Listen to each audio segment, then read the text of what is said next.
রাষ্ট্রনায়কের কাজ হচ্ছে সামনে ড্রিম তৈরি করা। টানা 2 বারের বেশি যেন কেউ প্রধানমন্ত্রী হতে না পারে, এই প্রস্তাব দলের ভিতরে করেছিলেন বর্তমান প্রধানমন্ত্রী তারেক রহমান। শেখ হাসিনা অনেক কিছু জানেন না, এইটা আমার ধারণা অনেক সময় দায় এড়ানোর জন্য বলা হয়। 71-এর নেতৃত্ব ছিনতাই করতে গিয়ে আওয়ামী লীগের পরিণতি তো আমরা দেখলাম, দেশ থেকে পালাইতে হয়েছে।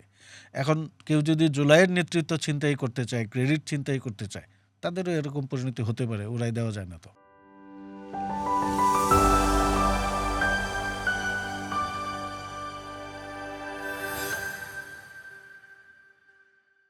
গুপ্ত শব্দের আবিধানিক অর্থ লুকিয়ে রাখা বা আড়াল করে রাখা। গুপ্তচর বলা হয় যারা গোপনে তথ্য সংগ্রহ করেন, আবার যে ধন সম্পদ লুকিয়ে রাখা হয় তাকে বলা হয় গুপ্তধন। কিন্তু বাংলাদেশের রাজনীতিতে গুপ্ত রাজনীতি বলে একটি শব্দবন্ধ ইদানিং খুব চর্চিত হচ্ছে। আমরা একটু এই গুপ্ত রাজনীতি নিয়ে কথা বলতে চাই, তার সাথে হাল রাজনীতি নানান বাস্তবতা নিয়েও আলাপ করব। আমাদের আজকের পডকাস্ট কথা চলুকের অতিথি সাংবাদিক মারুফ মল্লিক। মারুফ ভাই, আপনাকে আমন্ত্রণ জানাচ্ছি। জি, আপনাকে ধন্যবাদ এই অনুষ্ঠানে আমন্ত্রণ জানাবার জন্য। গুপ্ত রাজনীতি নিয়ে আপনার সাথে কথা বলতে চাই, কি কারণে সেটা একটু প্রথমে পরিষ্কার করে নেই। এই গুপ্ত শব্দটি তো একটি বাংলা শব্দ, কিন্তু গুপ্ত রাজনীতিতে যে গুপ্ত রাজনীতির ব্যবহার হয়, সেটি বলা হয় যে আপনি প্রথম শুরু করেছিলেন বিভিন্ন সংবাদে লেখার মধ্য দিয়ে। এই গল্পটা একটু শুনতে চাই, আপনি কি দেখে এই গুপ্ত রাজনীতির কথাটা শুরু করলেন? জি, ধন্যবাদ। এটা হচ্ছে ধরেন গুপ্ত রাজনীতি কিন্তু নতুন কিছু না। আপনার ব্রিটিশ আমলে এই ভারতীয় উপমহাদেশে বামপন্থী রাজনীতি যারা করতেন তারা নানা দলে গুপ্ত ছিলেন বা লুকিয়ে রাজনীতি করতেন। 47-এর পরেও আমাদের এখানে গুপ্ত রাজনীতি হয়েছে, 71-এর পরে হচ্ছে। তো সারা বিশ্বেই গুপ্ত রাজনীতি হয়। বিশ্বের বিভিন্ন দেশে কোনো একটা দলের উপর যখন অতিমাত্রায় দমন নিপীড়ন আসে বা গণতান্ত্রিক রীতিনীতি যখন মানা হয় না, তখন কিন্তু রাজনৈতিক দলগুলো বাধ্য হয় নিজেদের পরিচয় লুকিয়ে বা রাজনৈতিক পরিচয় আড়াল করে সাধারণের মধ্যে মিশে বা বিভিন্ন রাজনৈতিক দল, যেই রাজনৈতিক দলগুলোর রাজনীতি করার সুযোগ আছে বা সুবিধা আছে, তাদের মধ্য থেকে কিন্তু ধরেন তাদের রাজনৈতিক অস্তিত্ব টিকিয়ে রাখার চেষ্টা করে। এটা একটা প্রবণতা আছে। আরেকটা প্রবণতা আছে যে আপনি যে গুপ্তচরের কথাটা বললেন আর কি, এটা হচ্ছে যে অন্য একটা দলের পলিসি যেন আমার মতো হয় বা আমার দলের ফেভারে আসে। এই জন্যও কিন্তু অনেক রাজনৈতিক দল, অনেক সংগঠন প্রতিপক্ষ রাজনৈতিক দলের দু একজন গুপ্ত ঢুকিয়ে দেয় এবং তারা হচ্ছে ওই দলের ভিতর পলিসি ফর্মুলেশন বা পলিসি মেকিংয়ে গুরুত্বপূর্ণ ভূমিকা পালন করেন, ইনফ্লুয়েন্স করার চেষ্টা করেন। তো এটা গুপ্ত রাজনীতি তেমন নতুন কিছু না, কিন্তু সম্প্রতি যেটা হয়েছে বাংলাদেশে গুপ্ত রাজনীতি নিয়ে খুব কথাবার্তা হচ্ছে এবং ধরেন সামাজিক যোগাযোগ মাধ্যমে লেখালেখি হচ্ছে। তো এটা ঠিক আমি যে উদ্ভাবক শব্দটা এরকম কিছু না, না। শব্দের উদ্ভাবক না, কিন্তু এই গুপ্ত রাজনীতি আমি যদি ভুল না করি বেশ অনেক আগে হ্যাঁ, আপনি হ্যাঁ, হ্যাঁ। আমি এটা নিয়ে। প্রথম সামাজিক যোগাযোগ মাধ্যমে হ্যাঁ, লেখা শুরু করেছিলাম এবং পরে হচ্ছে যখন আমি দেখলাম যে বাংলাদেশে আসলে গুপ্ত রাজনীতি বেড়ে গিয়েছে, তখন আমি এটা নিয়ে একটু পড়াশোনা করার চেষ্টা করলাম, গুপ্ত রাজনীতির ইতিহাসটা কীরকম। এটা আছে। সো আমার কাছে মনে হয় বাংলাদেশে এখন গুপ্ত রাজনীতি একটা ভয়াবহ সমস্যা হিসেবে সামনে এসেছে। এখনকার রাজনীতির গুপ্ত রাজনীতির ভয়াবহতা নিয়ে একটু পরে কথা বলবো। কোন সময় থেকে বাংলাদেশের এই গুপ্ত রাজনীতি শুরু হলো বলে আপনার পড়াশোনায় ধরা পড়লো? এইটা আমার কাছে মনে হচ্ছে যে বাংলাদেশে গুপ্ত রাজনীতি ৭১-এর পর থেকেই আছে। স্বাধীনতা পরবর্তীতেই বিভিন্ন দলের লোক ঢুকিয়ে দেওয়া হয়েছে বা তাদের পক্ষে কাজ করার জন্য অন্য দলের নেতাকর্মীদের হাত করা হয়েছে।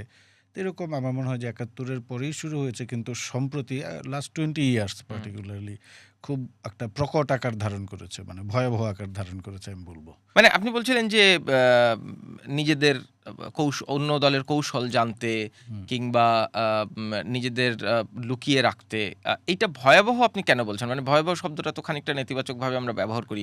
মানে গুপ্ত রাজনীতি নিয়ে ধরেন মারামারি পর্যন্ত আমরা দেখলাম। মানে মারামারি মানে একদম রক্তারক্তি হলো, থানা পুলিশ পর্যন্ত দেখতে হলো। গুপ্ত শব্দ মোছা নিয়ে কিংবা লেখা নিয়ে ঢাকা বিশ্ববিদ্যালয়ের ক্যাম্পাসে বেশ অপ্রীতিকর ঘটনা, তুলকালাম কাণ্ড হয়ে গেল। হ্যাঁ, মানে কেন তাহলে এই গুপ্ত রাজনীতিটা এইরকম আলোচিত হইতে হলো? আলোচিত হচ্ছে কেন? ধরেন ৭১-এর আগে আমাদের দেশে যে গোপনে যে রাজনীতিটা হয়েছে বা 47-এর আগে ধরেন ব্রিটিশ বিরোধী আন্দোলন যখন করেছে, তখন কিন্তু ব্রিটিশ শাসকদের চাপের মুখে আমি যেটা বললাম বামপন্থী এমনকি ইসলামপন্থীরাও গুপ্ত রাজনীতি করতেন। বিভিন্ন বা মধ্যপন্থী দলে গিয়ে আশ্রয় নিতেন। সেটা আমাদের ৪৭-এর পরেও হয়েছে, পূর্ব পাকিস্তানের সময়। এখন ৭১-এর পরে যেটা হলো যে ধরেন কিছুদিন গুপ্ত রাজনীতি হয়েছে, বাট গত ২০ বছরে ভয়াবহ, আমি এই অর্থে বলছি যে ২০ বছর আমাদের এখানে একটা অস্বাভাবিক শাসন ছিল, ফেসিবাদ ছিল। তো ওই সময়টাতে আপনার পিঠ বাঁচানোর জন্য বিভিন্ন রাজনৈতিক দল হয়তো বা সরকারি দলের আশ্রয় প্রশ্রয়ে গিয়েছে, সেটা একটা পর্যায়ে মানা যায়। কিন্তু যখন আপনি অভীষ্ট লক্ষ্যে পৌঁছে গেলেন, এটা তো রাজনৈতিক কৌশল, কৌশল হিসাবে নিয়েছে। অভীষ্ট লক্ষ্যে যখন আপনি পৌঁছে যাবেন, তখনও যদি আপনি এই ধরনের রাজনীতি করেন, এখন সুষ্ঠু গণতান্ত্রিক পরিবেশে যদি আপনি অতিমাত্রায় গুপ্ত রাজনীতি করেন এবং সেটা যদি স্বীকার না করেন, তাহলে হয় কি, দলগুলোর মধ্যে পারস্পরিক অনাস্থা তৈরি হয়, অবিশ্বাসের জায়গা তৈরি হয়, এবং দলের ভিতরেও দেখবেন যে পারস্পরিক অনাস্থা বা অবিশ্বাস, ভুল বোঝাবুঝির অবকাশ থাকে। এবং যখন এইগুলোর চর্চা বেড়ে যায়, তখন স্বাভাবিক রাজনৈতিক চর্চা কিন্তু নষ্ট হয়ে যায়। এবং স্বাভাবিক রাজনীতির চর্চা করার পথ যদি এরকম হয়ে যায়, তখন কিন্তু কি হয়, অস্বাভাবিক বিষয়গুলা ঢুকে যায়। আমি ওই অর্থে বলছি ভয়াবহ। এখন আওয়ামী লীগের আমলে গুপ্ত রাজনীতি করেছে, আওয়ামী লীগের ভিতরে ঢুকে ধরেন আওয়ামী লীগের সঙ্গে মিশে রাজনীতি করেছে, তখন একটা পরিস্থিতি ছিল। কিন্তু আফটার 5th অগাস্ট এটা কেন আবার থাকবে? বা এই বিষয়ে কেউ যদি আওয়ামী লীগকে দুর্বল করার জন্য, ঘায়েল করার জন্য গুপ্ত রাজনীতি করে থাকে, সেটা সমস্যা ছিল না। এটা স্বীকার করলেই পারে এখন, কিন্তু তারা স্বীকার করছেন না। এই অস্বীকারের যে প্রবণতা, এটা কিন্তু এখনও মনে হচ্ছে যে তারা এই রাজনৈতিক ধারা বহাল রাখতে চান। বা আর সবচাইতে বড় বিপজ্জনক বিষয়টা হচ্ছে যে আমি যেটা বললাম, যে আওয়ামী লীগের সময় তো ধরেন একটা অস্বাভাবিক দম বন্ধ করার রাজনীতি ছিল। সেই জায়গায় তো আপনি এখন কার সঙ্গে কোথায় ছিলেন, আওয়ামী লীগের অমুক নেতার সঙ্গে আপনার একটা ছবি দেখানো হলো, দেখিয়ে বলা হচ্ছে এই তো ফেসিবাদের দূষর, শাহবাগী, অমুক তমুক। আবার আপনি কিন্তু ওদের সঙ্গে স্লোগান দিয়েছেন, কিন্তু সেটা আপনি স্বীকার করছেন না। এই যে গুপ্ত রাজনীতি, যে অস্বীকার করার প্রবণতা, আরেকজনকে আপনি এই প্রতিপক্ষ বানানোর প্রবণতা, এটা তো রাজনীতির জন্য কখনোই শুভ হতে পারে না। মানে এই ঢাকা বিশ্ববিদ্যালয়ের ঘটনাটা তো আপনি জাননি। তাহলে এই গুপ্ত রাজনীতির যে বাস্তবতা, সেটা কি মগজে মননে এতটাই প্রবেশ করল যে আ উম এই একটা শব্দ নিয়ে মারামারি পর্যন্ত করে ফেলতে হবে? না, এটা মারামারি হওয়াটা কাম্য না, কিন্তু যেটা মূলত শুরু, ওই যে ওয়াল রাইটিং, হুম, হুম। যে গুপ্ত, একটা গ্রাফিতি। হ্যাঁ, গ্রাফিতি, হুম, এই যে গুপ্ত এবং ছাত্রলীগ মুক্ত ক্যাম্পাস চাই। তো এটা তো ভালো কিছু, খারাপ কিছু না। আমরা তো গুপ্ত রাজনীতি এখন আর চাই না। আমরা চাই প্রকাশ্যে রাজনীতি হবে। কারণ এখন তো কথা বলার অধিকার প্রতিষ্ঠা করতে হবে। এখন ধরেন আপনি বিফোর 5th অগাস্ট আপনি একটা গুপ্ত রাজনীতি করেছেন। তখন কথা বললে বিপদ ছিল, গুম হয়ে যাচ্ছে, খুন হয়ে যাচ্ছে, ক্রসফায়ার দিচ্ছে, নানা জেলে পুরছে, নানাভাবে নির্যাতন দমন করছে। কিন্তু এখন আপনাকে কে করবে? আপনার তো প্রতিবাদের জায়গা আছে, কথা বলার স্কোপ আছে। এখন আপনি গুপ্ত রাজনীতির বিরুদ্ধে কথা বললে কেন ক্ষেপে যাচ্ছেন? তার মানে কি? আপনি এখনো গুপ্ত রাজনীতি করছেন। এই প্রবণতার বিরুদ্ধে যখন সাধারণ মানুষ প্রতিবাদ করছে, তখন তো মানুষ তো এরকম সংঘাত হবেই, প্রতিরোধের মুখোমুখি তো হবেই। ধরেন সবচাইতে বড় ৫ই আগস্টের পরে আমরা যদি রাজনৈতিক পরিস্থিতি দেখি, ক্যাম্পাস রাজনীতি দেখি, আপনি দেখবেন যে ক্যাম্পাস রাজনীতিতে প্রথমেই বলা হলো যে এই সাধারণ ছাত্রছাত্রীদের ব্যানারে তথাকথিত গুপ্তরা মাঠে নামলেন এবং বললেন যে এই ক্যাম্পাসে ছাত্র রাজনীতি হুম। মুক্ত ক্যাম্পাস চাই। তা আপনি রাজনীতি বন্ধ করে দিবেন কেন ক্যাম্পাসে? এই ছাত্র রাজনীতি মুক্ত ক্যাম্পাসের কথা বলে একদল লোক, আমরা যেটা দেখলাম ঢাকা বিশ্ববিদ্যালয়ে, আমরা যে এখন বিবরণগুলো পাচ্ছি, তারা সাধারণ ছাত্রছাত্রী সেজে ভিসি প্রক্টরের সঙ্গে মিটিং করছে, হলের সিদ্ধান্ত প্রণয়নে ভূমিকা রাখছে, এই বিশ্ববিদ্যালয়ের বিভিন্ন সিদ্ধান্তে ভূমিকা রাখছে। এরাই আবার পরবর্তীতে বিভিন্ন দলের হয়ে ডাকসু, জাকসু, চাকসু নির্বাচনে অংশগ্রহণ করছে। তো আপনার এই যে পরিচয় লুকানোর দরকারটা কি? এটা তো মানে আমার কাছে খুব একটা ভালো কিছু মনে হচ্ছে না। একটা হীন উদ্দেশ্য থেকে বা খারাপ উদ্দেশ্য থেকে, ধরেন রাজনীতি প্রকাশ্য হবে, আপনি আপনার রাজনীতি করবেন, আমি আমার রাজনীতি করব। যেটা ভালো, জনগণ সেটা গ্রহণ করবে। মানে এখন রাজনীতির ময়দানে যারা আছে তাদের তো কারো রাজনীতি করতে নিষেধাজ্ঞা নাই, কিংবা কেউ বলবে না আপনি বিএনপি কেন করেন, আপনি জামাত কেন করেন, আপনি শিবির কেন করেন, আপনি হুম, ছাত্রদল কেন করেন। তাহলে যারা এখনো পরিচয় লুকাতে চায় বলে বলছেন, তারা ঠিক কি মনে করে পরিচয় লুকায় বলে আপনার মনে হয়? আমার কাছে মনে হচ্ছে এটা তাদের এক ধরনের রাজনৈতিক অপরিপক্কতা। রাজনীতিটা তারা বুঝতে পারছেন না। রাজনীতি কি সেই জিনিসটাই আমার ধারণা তারা বুঝেন না। ধরেন আমরা খোলামেলাভাবেই বলি যে মূলত গুপ্ত রাজনীতির অভিযোগ সবচাইতে বেশি জামায়াতে ইসলামী এবং শিবিরের বিরুদ্ধে। বিশেষ করে শিবিরের বিরুদ্ধে বিভিন্ন ক্যাম্পাসে তারা ছাত্রলীগের সঙ্গে মিশে অবস্থান করেছে ক্যাম্পাসে। তো আওয়ামী লীগের ফেসিবাদের বিরুদ্ধে যে লড়াই, ওই সময় যদি তারা এই কাজটা করে থাকেন, আমি মনে করি খারাপ কিছু করেন নাই। তারা পলিটিক্যাল স্ট্র্যাটেজি। পলিটিক্যাল স্ট্র্যাটেজি, এটা আওয়ামী লীগও তো এখন ধরেন আওয়ামী লীগ তো বাংলাদেশে নাই, এখন আওয়ামী লীগের অস্তিত্ব বজায় রাখার জন্য আওয়ামী লীগ তো বিভিন্ন দলে তাদের লোক ঢুকাতেই পারে। এখন ওই দল, যেই দলে আওয়ামী লীগ ঢুকবে, এই দলটা যদি স্ক্রিনিং করতে না পারে, এটা তাদের ব্যর্থতা। মানে পলিটিক্যাল রিয়েলিজমের জায়গা থেকে যদি আপনি বিবেচনা করেন যে আপনি যাই করবেন সেটাই কিন্তু তার জন্য রেশনাল, সবার জন্য রেশনাল না। ডোন্ট গেট মি রং, মানে আওয়ামী লীগ যেটা করেছে সেটা আওয়ামী লীগের মনে করেছে এটা তার জন্য ভালো হবে। 5ই আগস্ট আমরা যেটা করেছি, আমরা বিবেচনা করেছি এটা আমাদের জন্য, দেশের জন্য ভালো হবে।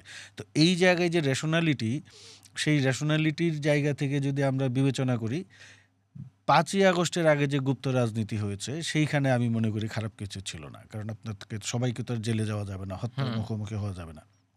কিন্তু 5ই আগস্টের পরে যেটা হলো, সাধারণ ছাত্রছাত্রী সেজে এই যে ক্যাম্পাস দখল করার প্রবণতা, আপনি ছাত্রদলকে ঢুকতে দিচ্ছেন না, আপনি বামপন্থী রাজনৈতিক সংগঠনকে ক্যাম্পাসে মিছিল করতে দিচ্ছেন না, আপনি অন্যান্য ইসলামপন্থী রাজনৈতিক দলগুলোকে মিছিল মিটিং স্পেস দিচ্ছেন না, সাধারণ ছাত্রছাত্রী সেজে আপনি ক্যাম্পাস দখল করছেন।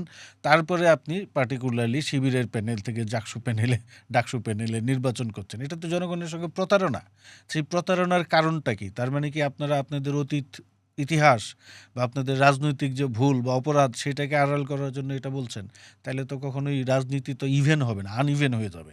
মানে আমরা যে বলি লেভেল প্লেয়িং ফিল্ড তো আর তৈরি হবে না। আপনি সাধারণ ছাত্রছাত্রী সেজে বিশ্ববিদ্যালয় প্রশাসনের সঙ্গে বসে আপনি অ্যাডভান্টেজ নিচ্ছেন, আবার বলছেন যে আমি সাধারণ ছাত্রছাত্রী, আবার পরে দেখা যাচ্ছে আপনি একটা প্যানেলে যোগদান করছেন। তো এগুলো তো রাজনৈতিক দূরত্ব তৈরি করবে, বিভাজন তৈরি করবে এবং গুপ্ত রাজনীতির যে নেতিবাচক ধারণা জনমনে প্রতিষ্ঠা করবে। এই ছাত্র রাজনীতিতে যে গুপ্ত রাজনীতির অভিযোগ উঠছে, কিংবা যেটা নিয়ে এই তুলকালাম কাণ্ডগুলো হয়ে যাচ্ছে, সেটি তো জাতীয় রাজনীতিতেও প্রভাব ফেলছে না নেতিবাচকভাবে? অবশ্যই ফেলছে, কারণ ছাত্র রাজনীতি যে তিক্ততা তৈরি হচ্ছে সেটা তো বড় বড় রাজনৈতিক দলগুলোর মধ্যে তো দূরত্ব তৈরি করবে, এবং এই রাজনৈতিক দলগুলোর মধ্যে যখন দূরত্ব তৈরি হবে তখন প্রতিপক্ষ সুযোগ নেবে। এটা তো খুব সহজ ইকুয়েশন। মানে সংসদে যখন সবাই সবাই তো বলেন যে লেটস ওয়ার্ক টুগেদার, সবাই একসাথে কাজ করব, আমরা সবাই ফ্যাসিবাদ বিরোধী আন্দোলনের সহযোদ্ধা, তাহলে সেই তিক্ততাটা কেন রয়ে যাচ্ছে? রয়ে যাচ্ছে যে আমি যেটা বললাম, রাজনৈতিক অপরিপক্কতা। রাজনীতিটা তো বুঝার জিনিস। এই রাজনীতিটা ধরেন দুইটা জিনিস, আপনাকে মাঠ দখল করতে হবে, নেতাকর্মী লাগবে, মিছিল মিটিং করতে হবে, সভা সমাবেশ করতে হবে, এটা যেমন একটা বিষয়। পাশাপাশি একটা গ্রুপ থাকবে দলে যারা পলিটিক্সটা বুঝবে, আমরা যেটা বলি থিঙ্ক ট্যাঙ্ক বা পলিসি মেকার, যারা দলটাকে পরামর্শ দিবে যে এই অবস্থায় আপনাকে এইভাবে রিয়্যাক্ট করতে হবে বা অ্যাক্ট করতে হবে। তো আমার কাছে মনে হচ্ছে আমরা যদি জামাতের রাজনীতির ইতিহাস পর্যালোচনা করি, আমি জামাতের নাম এই জন্যই বলছি যে জামাতই তো বাংলাদেশের সবচেয়ে বেশি গুপ্ত রাজনীতি করে, বা তাদের বিরুদ্ধেই কিন্তু এখন গুপ্ত রাজনীতির অভিযোগটা আছে।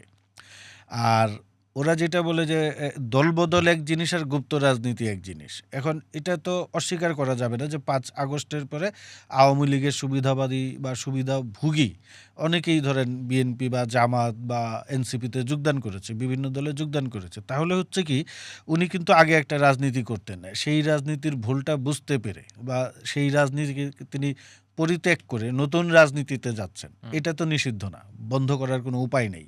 কিন্তু গুপ্ত রাজনীতির সমস্যাটা হচ্ছে, আপনি আওয়ামী লীগের সঙ্গে ছিলেন, আওয়ামী লীগের সঙ্গে রাজনীতি করে আপনি সুযোগ সুবিধা নিয়েছেন, আপনি স্লোগান দিয়েছেন, বড় বড় কথা বলেছেন, এখন এসে আপনি সেটা অস্বীকার করছেন। তাইলে পরে কি হচ্ছে, এটা কিন্তু এই যে আপনি যে তিক্ততার কথাটা বললেন, এই তিক্ততা আরও বাড়বে।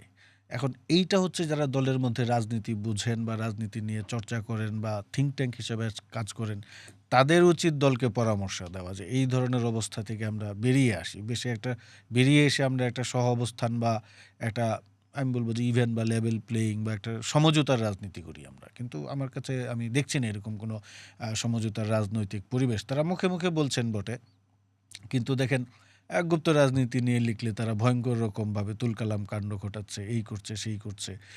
এটা তো মানে মেনে নেওয়া যায় না। এই রাজনীতি থেকে তাদের বেরিয়ে আসা উচিত, তাদের হুঁশ ফেরা উচিত বলে আমি মনে করি। বেহুশ হয়ে রাজনীতি করা যায় না। এই আলোচনা পার্লামেন্ট পর্যন্ত গড়িয়েছে। পার্লামেন্টে আমরা আজকে যখন কথা বলছি 1 মে, তার আগের দিন 30 এপ্রিল পার্লামেন্টের প্রথম অধিবেশন শেষ হয়েছে। অধিবেশনে ধরেন আমার এই মুহূর্তে মনে পড়ছে আন্দালিব রহমান পার্থ একটা মন্তব্য করেছিলেন যে আপনারা হয়তো ৬ মেরেছিলেন কিন্তু তার আগের রানগুলো আমরা করেছি। আ এবং কে জুলাই গণঅভ্যুত্থানের সত্যিকারের স্টেক হোল্ডার কিংবা কার এই আন্দোলন, এটা নিয়ে নানান রকম তর্ক-বিতর্ক হয়েছে। যদিও শেষ দিন নাহিদ ইসলাম এনসিপির আহ্বায়ক তিনি পরিষ্কার করে বলেছেন যে হ্যাঁ, বিএনপি যখন বলেছিল যে আমরা এই আন্দোলনের সাথে নাই এবং সেটা বিএনপির সঠিক অবস্থান ছিল কৌশলগত জায়গা থেকে। পার্লামেন্ট পর্যন্ত এই আলোচনায় আ গড়ালো কিন্তু কোনো সুরাহা কি দেখলেন? কোনো সমঝোতা কি দেখলেন? না, এইটা হচ্ছে আমি বললাম যে রাজনৈতিক বোধের যদি পরিবর্তন না হয়, রাজনৈতিক চেতনা এবং চিন্তার যদি পরিবর্তন না হয়, তাহলে তো আমরা পার্লামেন্টে কথা বলবো, রাজপথে কথা বলবো, এই টক শোতে এসে কথা বলবো। কিন্তু যাদের দায়িত্ব এই জিনিসটাকে বোঝার বা এখান থেকে বেরিয়ে আসার, তারা যদি বেরিয়ে না আসেন তাহলে সুরাহা হবে না। তবে আমি এই দিক দিয়ে আবার একটা আশাবাদী যে বর্তমানে গুপ্ত রাজনীতি নিয়ে আমরা কিন্তু যে আপনি যেটা বললেন শুরুতে আমরা গুপ্ত রাজনীতি নিয়ে সোশ্যাল মিডিয়া বা পত্রিকায় টুকটাক লেখালেখি করতাম, বাট এটা এখন পলিটিক্যাল স্ফিয়ারে খুব ব্যাপক আকারে আলোচনা হচ্ছে, কথাবার্তা হচ্ছে এই গুপ্ত রাজনীতি নিয়ে, পার্লামেন্ট পর্যন্ত পৌঁছে গিয়েছে আপনি যেটা বললেন। আমি আশাবাদী যে এই একটা প্রেশার তৈরি হবে এই গুপ্তদের উপর। তারা যদি এই গুপ্ত অবস্থার ভিতর থেকে বেরিয়ে না আসে তাহলে আমি আসলে তাদের কোনো রাজনৈতিক ভবিষ্যৎ দেখি না। কারণ রাজনীতি খুব কঠিন জায়গা। হ্যাঁ, আপনি যদি মোমেন্টাম ধরতে না পারেন তাহলে কিন্তু পিছিয়ে যাবেন। পার্লামেন্টের প্রসঙ্গ যেহেতু আসলোই, প্রথম অধিবেশনটা কেমন দেখলেন? আমার কাছে ভালোই মনে হয়েছে।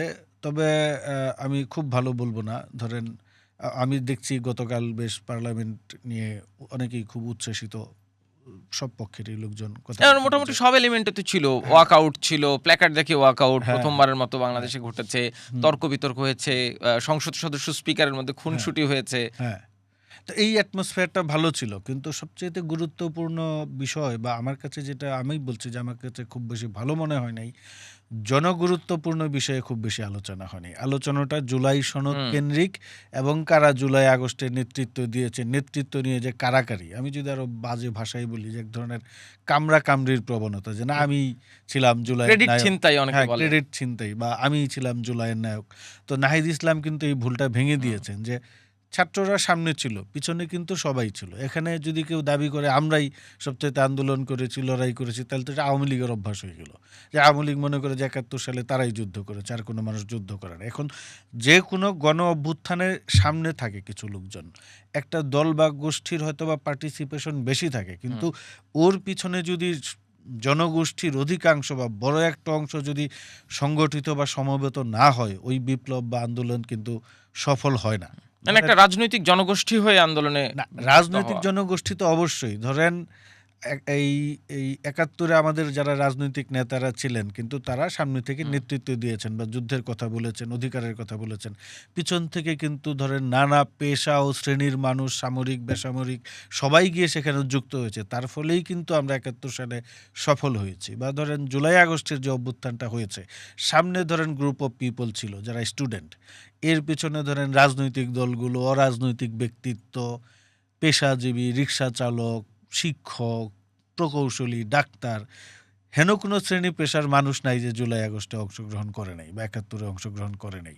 তাহলে কি পার্টিসিপেশন তো সবার আছে। এখন সেই জায়গায় নেতৃত্বের বহিঃপ্রকাশ হয়, নেতৃত্বের বিশালতা প্রমাণিত হয় যখন ওই নেতা ওই অর্জনটাকে সবার মাঝে বিলিয়ে দেন, সবার পার্টিসিপেশন বা কন্ট্রিবিউশনটা অ্যাকসেপ্ট করেন, রিকগনাইজ করেন। কিন্তু কোনো নেতা বা দল যদি বলে যে আমরাই একমাত্র এই আগস্টের নেতৃত্ব দিয়েছি বা ৭১-এর নেতৃত্ব দিয়েছি, এই ৭১-এর নেতৃত্ব ছিনতাই করতে গিয়ে আওয়ামী লীগের পরিণতি তো আমরা দেখলাম, দেশ থেকে পালাইতে হয়েছে।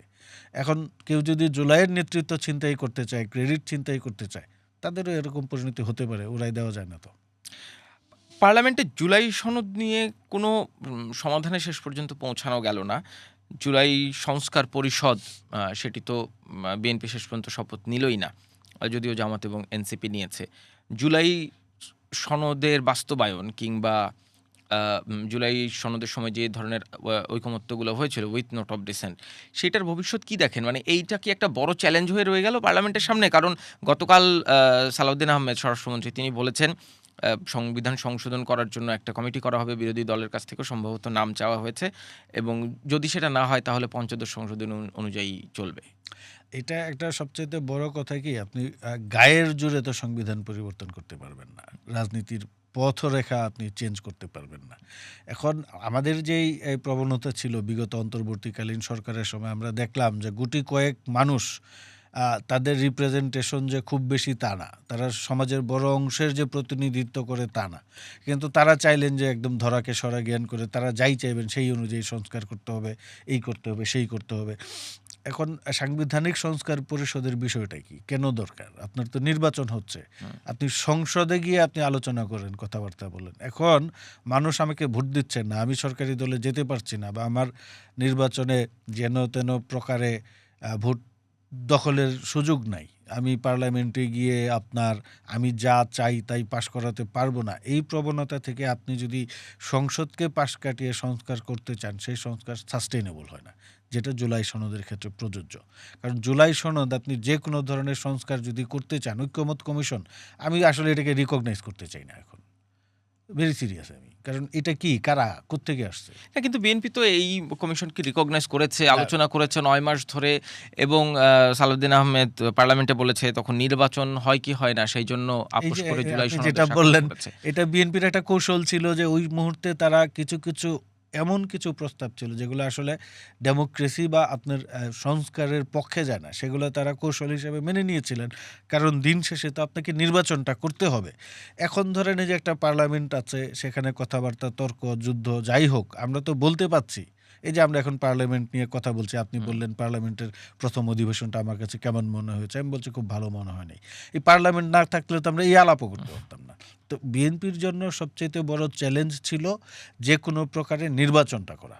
এটাই কিন্তু ওই যে আমি রেশনাল থিওরি যেটা বললাম, এটাই বিএনপির জন্য রেশনাল ছিল। কেন? কারণ বিএনপি ভেবেছে যে নির্বাচন হলে তো আমি ক্ষমতায় আসব। এখন অপোজিশনে যারা ছিল ওই সময় ঐক্যমত কমিশনে বিএনপির বিপরীতে তারা ছিল, তারা জানতো নির্বাচন হলে জিতবে না, যত মেকানিজমই করুক তাদের পক্ষে জিতা সম্ভব না। তারা বিবেচনা করেছে যে ঠিক আছে, পার্লামেন্ট বা নির্বাচনকে বাইপাস করে আমরা তথাকথিত সংস্কারের নামে এগুলো একটা কিছু করে ফেলি, যেন রাষ্ট্র ক্ষমতার কিছু ভাগ আমরা পাই। নির্বাচন, পার্লামেন্টকে যখন আপনি পাশ কাটিয়ে কিছু করতে যাবেন, তখন ওগুলো তো ঝুলে যাবে, ওগুলো তো সম্ভব না। এবং আমি তো মনে করি যে যেটা বিএনপি বলছে যে সাংবিধানিক সংস্কার কমিটি করবে সব দলের অংশগ্রহণে, সংশোধন করবে বা নতুন করুক, যাই করুক, মানে আমাদের সংবিধান নিয়ে একটা কাজ হবে, সংস্কার হবে, সেটা সব দলের অংশগ্রহণে করবে, সেটা ভালো উদ্যোগ, আমি তো খারাপ কিছু দেখছি না। এখন এটা যদি আপনি মানতে না চান, গো ধরে বসে থাকেন, তাহলে তো মুশকিল। আপনি রাজনীতিতে আপনার বড় স্টেক নাই, বড় ভোট নাই, আবার আপনি যাই চাইবেন। আমাদেরকে বলা হচ্ছে, কিছুদিন আগে বলা হলো, আপনি দেখেছেন সংস্কারের সময় যে আমাদের আনুপাতিক হারে আসন বন্টন করে পিআর পদ্ধতিতে সরকার গঠন করা যায় কিনা। কারণ তখন তারা একটা কুযুক্তি দিতেন যে এটা না হলে সংখ্যালঘিষ্ঠের সরকার গঠন হয়। এখন সংখ্যালঘিষ্ঠের সরকার কিভাবে গঠিত হয় তারা একটা ব্যাখ্যা দিতেন যে ধরেন একটা দল এ, ওরা 130টা আসন পেয়েছে, এবং কোয়ালিশন বা নানা দলের সাপোর্ট নিয়ে 100, বা ধরেন একটা দল নিজের 170টা আসনই পেয়েছে, তারা সরকার গঠন করেছে, ভোটের মাঠে তারা ভোট পেয়েছে 30%। তার মানে কি 70% তাকে ভোট দেয় নাই, সে হচ্ছে সংখ্যালঘিষ্ঠের সরকার, এরকম একটা কুযুক্তি দাঁড় করানোর চেষ্টা করা হয়েছে। এখন তো আমি সেটাই দেখতে পাচ্ছি যে যারা সংখ্যালঘিষ্ঠ, যাদের প্রতিনিধি কম, ভোট দেয় নাই মানুষদেরকে, তারা চাচ্ছে এখন সরকার নিয়ন্ত্রণ করতে, সবকিছু নিয়ন্ত্রণ করতে। তাহলে ওরা যেই কথাটা বলে পিআর চাইলো, এখন সেটাই তারা করতে চাচ্ছে, তাহলে এটা স্ববিরোধিতা হয়ে যাচ্ছে না? তো এইগুলো তো আসলে না, কিন্তু এই পার্লামেন্টের সামনে কি তাহলে ধরেন আবার তো অধিবেশন বসবে, এই পার্লামেন্টের সামনে কি এই জুলাই সনদ এবং সংবিধান সংশোধন সংস্কার যাই বলি না কেন একটা বড় চ্যালেঞ্জ হয়ে থাকলো? আমার মনে হয় না চ্যালেঞ্জ হয়ে থাকলো। আমার ধারণা সংস্কারও হবে, সংবিধানের সংশোধনও হবে, এবং জনগণ যেটা চায় সেইটাই হবে।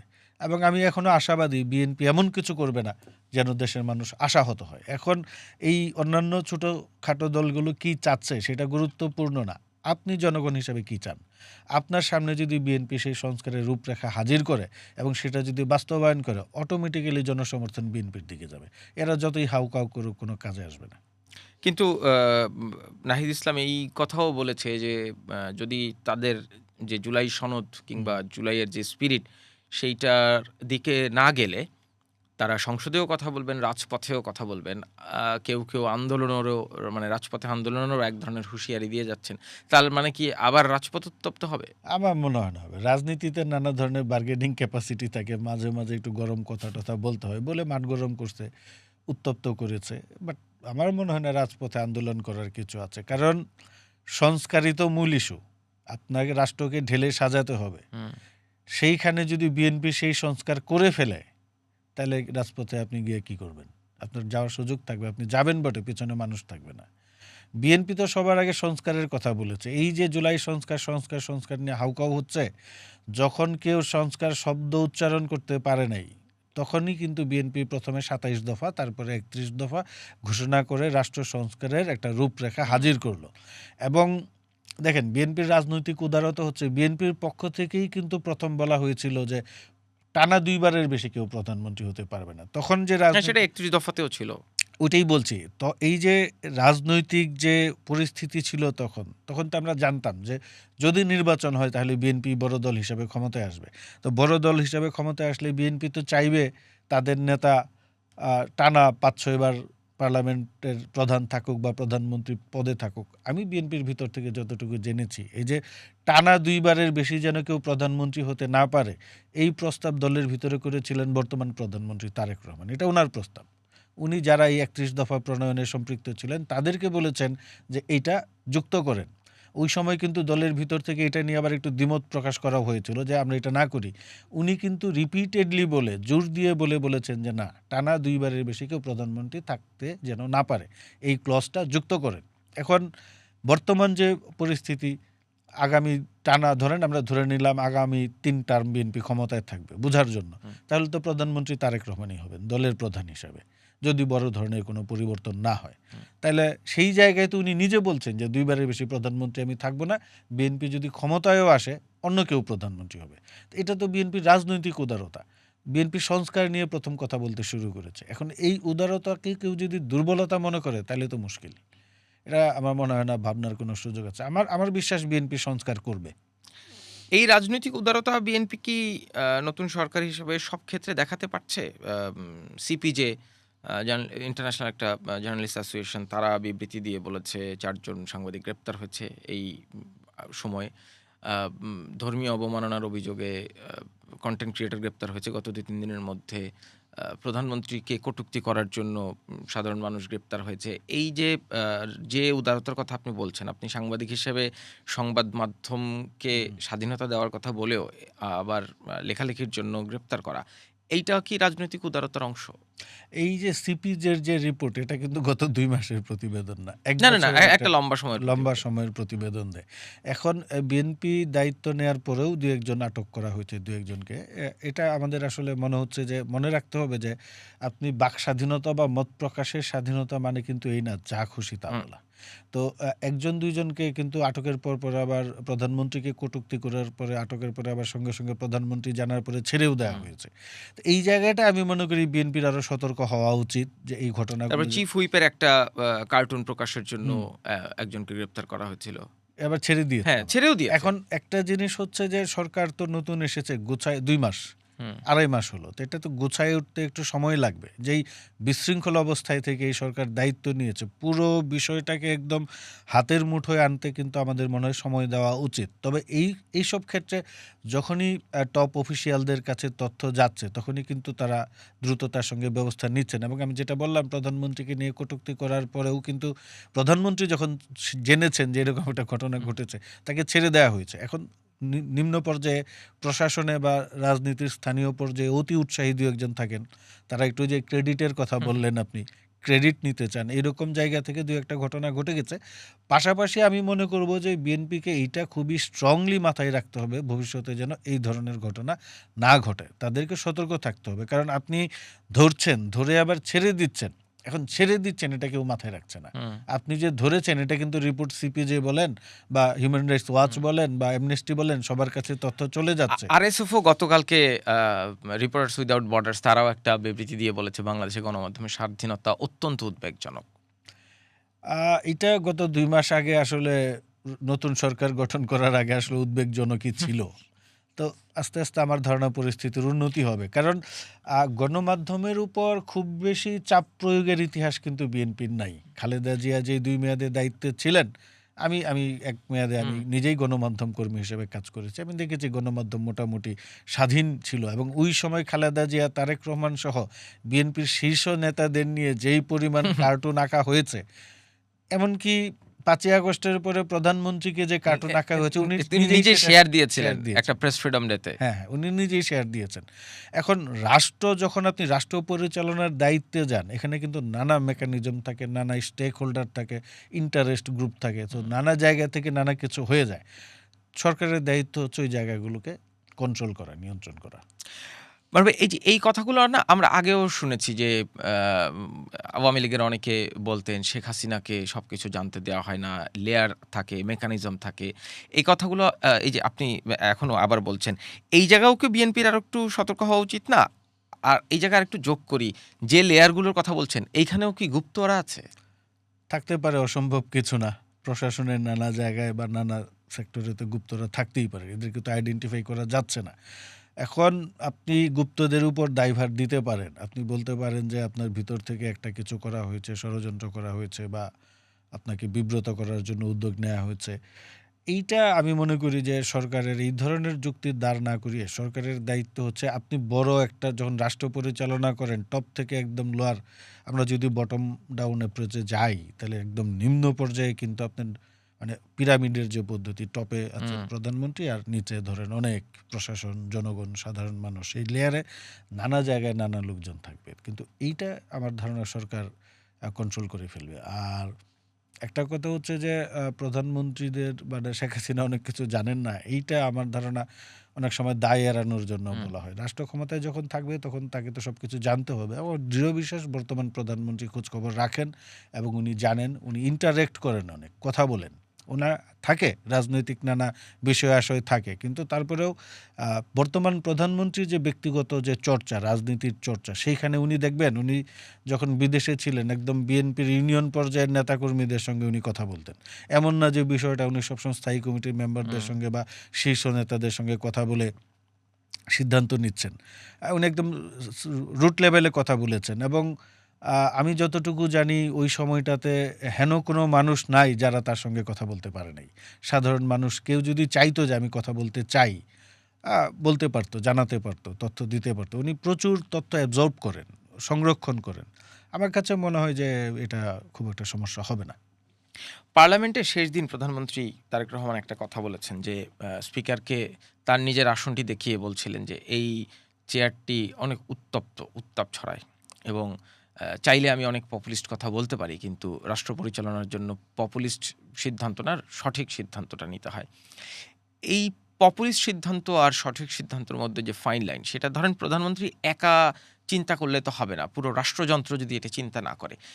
প্রধানমন্ত্রীর এই মনোভাবনা রাষ্ট্রযন্ত্রের মধ্যে কি ছড়িয়ে যাওয়ার কোনো সম্ভাবনা দেখেন, কিংবা সেইটা টপ ডাউন হওয়ার যে রাজনৈতিক বাস্তবতা, প্রশাসনিক বাস্তবতা, সেটা বাংলাদেশে আছে নাকি তৈরি করা সম্ভব? অবশ্যই আছে। প্রধানমন্ত্রী যদি চান এবং তার জীবন আচরণ, কথাবার্তায় দেখেন উনি যে ভাষণটা দিলেন, চমৎকার বক্তব্য দিয়েছেন, খুবই সংযত, মার্জিত এবং আশাবাদী একটা বক্তব্য। আপনি আপনি রাষ্ট্রনায়কের কাজ হচ্ছে সামনে ড্রিম তৈরি করা, দেশের মানুষের সামনে, রাজনৈতিক দলগুলোর সামনে। তো তার কিন্তু সেই রকম প্রতিফলন আমরা বর্তমান প্রধানমন্ত্রীর কথাবার্তায় দেখতে পাই। এখন আপনি যেটা বললেন যে সেটা সম্ভব কিনা, আমি মনে করি অবশ্যই সম্ভব। ওনার যে জীবন আচরণ সহজ সাধারণ, আমাদের রাজনৈতিক নেতাদের সম্পর্কে একটা বড় আকারে ধারণা আছে যে ওনারা যখন প্রধানমন্ত্রী বা রাষ্ট্রপতি হন বা মন্ত্রী হন অনেকটা দূরে সরে চলে যান। আমি মনে করি যে বর্তমান প্রধানমন্ত্রী তারেক রহমানের প্রথম যেই কাজটা হচ্ছে যে উনি খুবই সাবলীল সহজ ভাষায় কথা বলেন, মানুষজনের সঙ্গে মিশে যান, কোনো ব্যারিয়ার রাখতে চান না। তো এটা ধরেন যখন প্রশাসনিক বিষয়াদিও আসবে তখন এটার কিন্তু তার এই আচরণের কিছু প্রতিফলন প্রশাসনিক ক্ষেত্রে পড়বে। তখনই যে আপনি যে কথাটা বললেন যে এই যে ফাইন লাইনটা পপুলিস্ট এবং হচ্ছে যে রাইট ডিসিশন, এই ফাইন লাইনটা তখন ডিফাইন হয়ে যাবে। কারণ ওই যে আমি যেটা বললাম, রাজনীতি বা প্রশাসনে কিছু লোকজন চাইবে এরকম পপুলিস্ট কথাবার্তা বলে একটু ক্রেডিট নেওয়ার বা জনমত গঠন করার, কিন্তু সঙ্গে সঙ্গে কিন্তু প্রধানমন্ত্রী কিন্তু শুধরে দিচ্ছেন। কিছুদিন আগে উনি স্বাস্থ্যমন্ত্রীকে বলেছেন যে আমার এত সুনাম না করে কাজের কথা বলে, পাবলিকলি বলেছেন। হ্যাঁ। না, এই প্রশ্নটা আমি কেন করছি, ধরেন অন্তর্বর্তীকালীন সরকারের নানান সিদ্ধান্ত নিয়ে অন্তর্বর্তীকালীন সরকারের পর অনেক উপদেষ্টারা, এমনকি আমি যদি ভুল না করি প্রধান উপদেষ্টাও সম্ভবত কোথাও বলেছিলেন আমলাতান্ত্রিক জটিলতার কথা, এবং একাধিক উপদেষ্টা তো বলেছেন তাদের অনেক সিদ্ধান্ত বাস্তবায়ন হওয়া সম্ভব হয়নি আমলাদের কারণে।